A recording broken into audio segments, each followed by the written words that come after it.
Hello दोस्तों, नमस्कार, good morning everyone. आज हम बताएंगे निमोनिया। निमोनिया किस तरह से होता है और मेनली अपन फंगल निमोनिया होता है उसका ट्रीटमेंट और एक बेस्ट मेडिसिन के बारे में बताएंगे जो बहुत इफेक्टिव और पेशेंट ठीक भी हो जाता है। तो निमोनिया क्या है?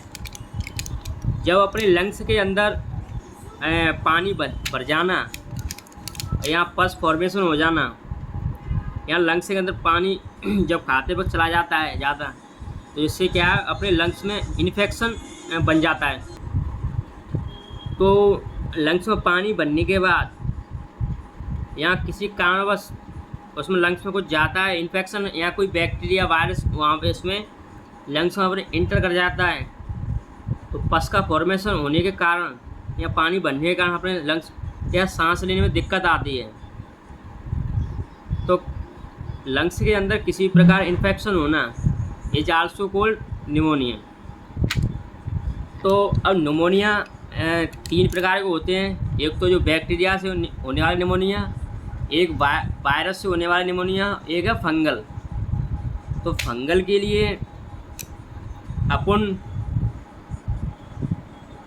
लिए एक मेडिसिन है, उसका नाम है पिकासा एसआर। इसकी जो मेडिसिन है बहुत इफेक्टिव है। और मैं अभी पहले पिकासा को बाद में पहले मैं एंटीबायोटिक बताता हूँ।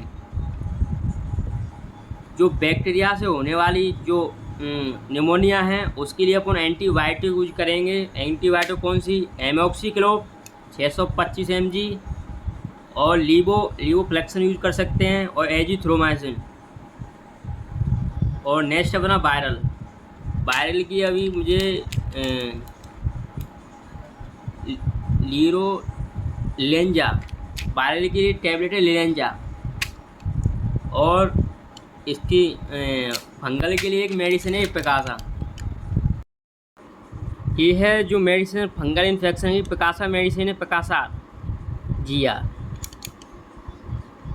और इसका जो कंपोजिशन है पोकासोकोनाजोल गैस्ट्रो रेजिस्टेंट टैबलेट 100 mg। और इसकी जो प्राइस है वो बहुत महंगी है। ये अपनी है 5490 की टैबलेट है, बहुत इफेक्टिव है। अगर किसी को निमोनिया दिक्कत बन गई हो, सांस लेने में दिक्कत आ रही हो, तो तुरंत इस टैबलेट दे सकते हैं। बट इसको देने से पहले जो स्पुटम ज़रूर चेक करवाएं। इससे क्या है, अपन को पता चल जाएगा कि कौन सा इन्फेक्शन उसमें है। और अपनी CBC जांच भी करवानी चाहिए। अब बात करते हैं अपन सिम्टम्स ऑफ निमोनिया। क्या क्या सिम्टम्स हो सकते हैं? सिम्टम्स में अपन देख सकते हैं कि सांस लेने में दिक्कत आ रही है, फीवर कंटिन्यू आ रहा है, उसको पेशेंट को कंटिन्यू फीवर आना और स्नीचिंग, अपना बॉडी थकानी भी होती है, इसमें पेन भी होता है अपने, और चेस्ट में अपने पेन भी होता है। तो इसके मेनली सिम्टम्स यही हैं कि शॉर्ट ऑफ ब्रीथ, सांस लेने में दिक्कत आती है इसके। तो अपन इसके सिम्टम्स हैं। और नेक्स्ट अपना टाइप्स में बता दिए। एक तो बैक्टीरिया, वायरल और फंगल से होने वाले, इनसे निमोनिया होता है। अब बात करते हैं इसके प्रिवेंशन के बारे में। Prevention of pneumonia. अगर अपन को कोई गले की सर्जरी हुई है तो अपन को पानी नहीं लेना है। हो सके कि अभी वो सर्जरी अभी पूरी नहीं हो या अनसक्सेसफुल हो या आपको पता नहीं हो, तो पानी नहीं लेना है। अगर पानी ले तो लंग्स में जाता है तो क्या है, निमोनिया क्रिएट कर देगा। और नेक्स्ट, अपन कोई भी कंटामिनेटेड फूड नहीं लें, हेल्थी डाइट लें।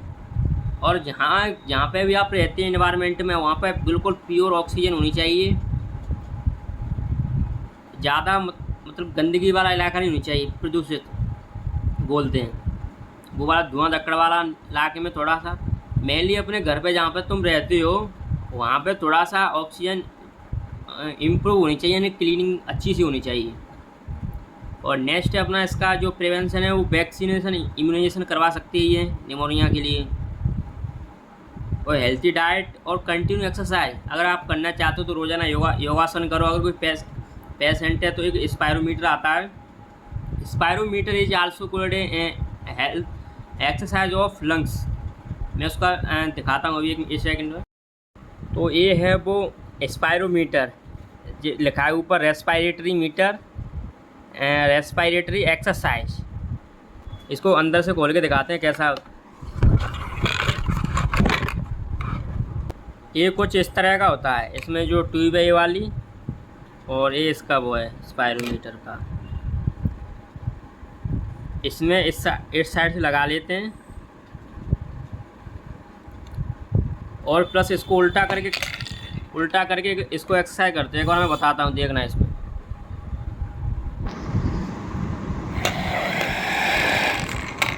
मैंने तो अभी 2 ही उठाए पाई इसमें।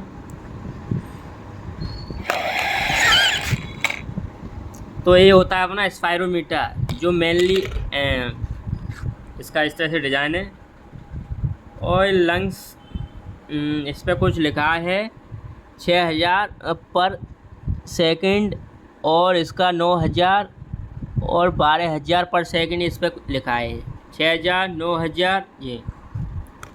तो ये अपना लंग्स स्पायरोमीटर, यानी अपने लंग्स को हेल्दी रखने के लिए इस तरह के योगासन कर सकते हैं आप। शंख बजा सकते हैं, ऐसे बहुत से गाँव में तो शंख बजाते हैं। तो मेनली आप इसको ही परचेज कर सकते हैं। इसका रेट बताता हूँ मैं कितना होता है। बट इसका जो रेट है वो 849 का है, लगभग 800 रुपये का है। 800 का मिल जाएगा आपको मार्केट के अंदर। तो ये भी ठीक है, अगर करना चाहे तो लंग्स के लिए बेटर है। तो ये बात होगी अपनी प्रिवेंशन की, कि किस तरह से अपन निमोनिया को प्रिवेंट कर सकते हैं, यानी निमोनिया नहीं हो। और नेक्स्ट करते हैं अपन इसके जो ट्रीटमेंट बताई दिया है। अब जो निमोनिया से कौन कौन सी बीमारी हो सकती है इसके बारे में भी, कौन कौन सी बीमारी हो सकती है निमोनिया से। जैसे अपन निमोनिया से हो गई, अब अपने लंग्स में पानी भर जाता है। पानी भरने के कारण अपने क्या है, जो लंग्स के अंदर एलोलाई है उनमें इन्फेक्शन हो जाएगा, और अपने जो ब्रोंकाई है उनमें ब्रोंकाइटिस हो जाएगा।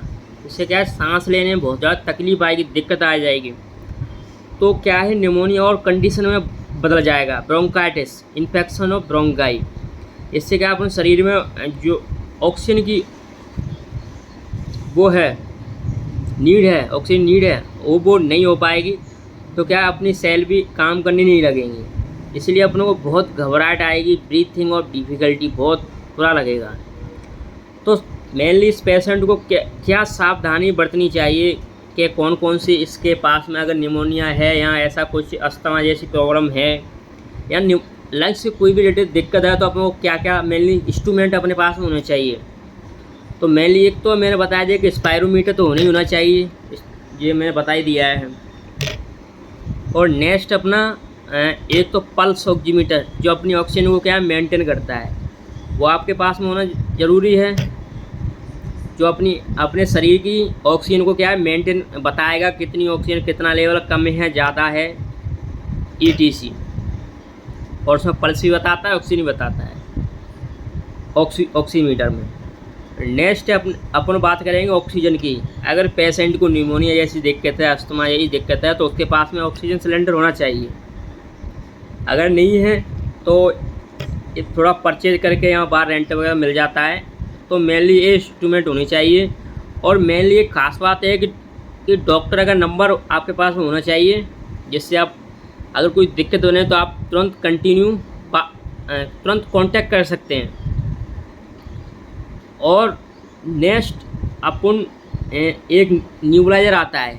न्यूबलाइजर इसमें इंजेक्शन होते हैं, एक तो एस्थालिन, एक होता है डुलिन। एस्थालिन होता है जो अपन ऑक्सीजन अपने जो ऑक्सीजन लेते वक्त अपने जो म्यूकस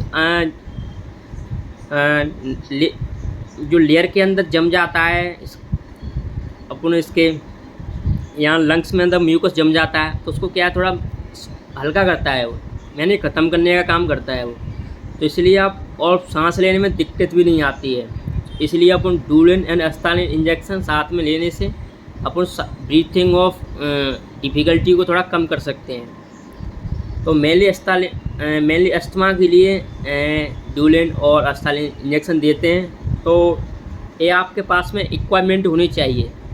फर्स्ट अपना स्पायरोमीटर, पल्स ऑक्सीमीटर, ऑक्सीजन और अपना ये न्यूबलाइजेशन मशीन, ये 4-5 अपनों को इंस्ट्रूमेंट अपने पास में होने चाहिए अगर उसको लंग्स से रिलेटेड कोई बीमारी है तो। इसी तरह की इन्फॉर्मेटिव वीडियो देखने के लिए हमारे इस यूट्यूब चैनल को सब्सक्राइब करें और हम आपके लिए इसी तरह की कोई इन्फॉर्मेटिव वीडियो बनाते रहेंगे। थैंक यू, धन्यवाद, जय हिंद।